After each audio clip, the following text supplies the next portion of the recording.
a guest here, and we must kick off with the Lexus Melbourne Cup winning trainer Chris Waller, whose fairy tale run this week continued on Oaks Day. Chris, you must be still pinching yourself. It's not a dream, it's real. Can you believe the week that you're having? Sure is, Michael. Yeah, and a little friend turned up this morning. Oh, so magnificent. That was very special. So did the horse, actually. So she's back at home, and the staff spent some time with this morning, as I did as well. We all had a photo taken with her and this little beauty here. So it was a very special moment for all of us. And what a blast the last few days has been. I've seen the media scrums and the fuss around the connections, horse, strappers, trainers, etc. But to live it ourselves, it really was something unique. Spoke to James McDonald yesterday, who also paid very elegant a visit the day after the race. And he said he couldn't believe how well she looked and pulled up. She was just enormous.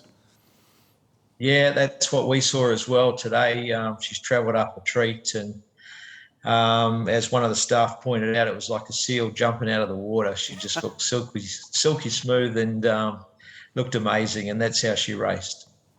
And it continued yesterday, Chris. Have we got a new star on the rise? Espiona, one of the most dominant wins we've ever seen over Melbourne Cup week.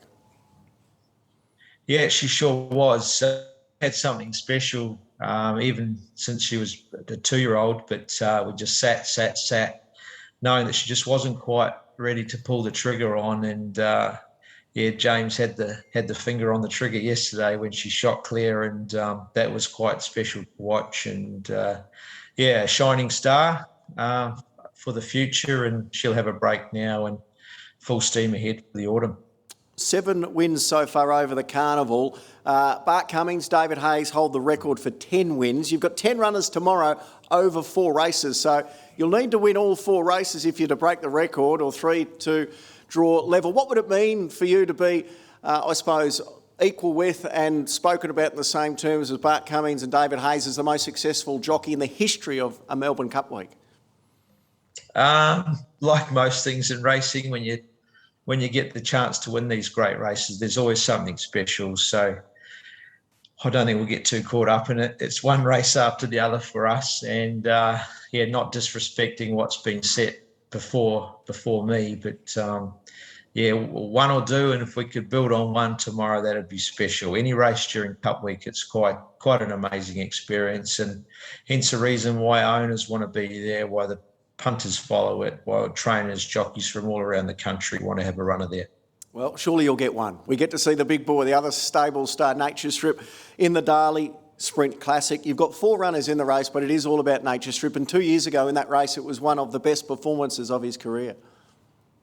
Yeah, and even last year as well, behind Bivouac, he ran a terrific race. So having been there before, his great record up the straight certainly looks well for tomorrow. His run in the Everest was simply unbelievable. And each of his runs is preparation for that matter. So he took a while to find form last spring, but it was in this race running that good second. So everything looks right for tomorrow. Out of the other 3, is there one that you think could give him a test? Well, I thought Ranchan's race in the Coolmore last week was very good. He didn't get the perfect run from his draw, and as a 3-year-old getting into the race at 53.5, it's a bit of a weight relief off the older horses. And Shakiro, he did a few little things wrong and was probably in the wrong part of the track, and I could make a case for September run with the blinkers on if she's to bounce back to her best form. And in the Paramount Plus McKinnon Stakes, you've got Hungry Heart. She backs up after a great run in the Empire Rose. Has she done well throughout the week?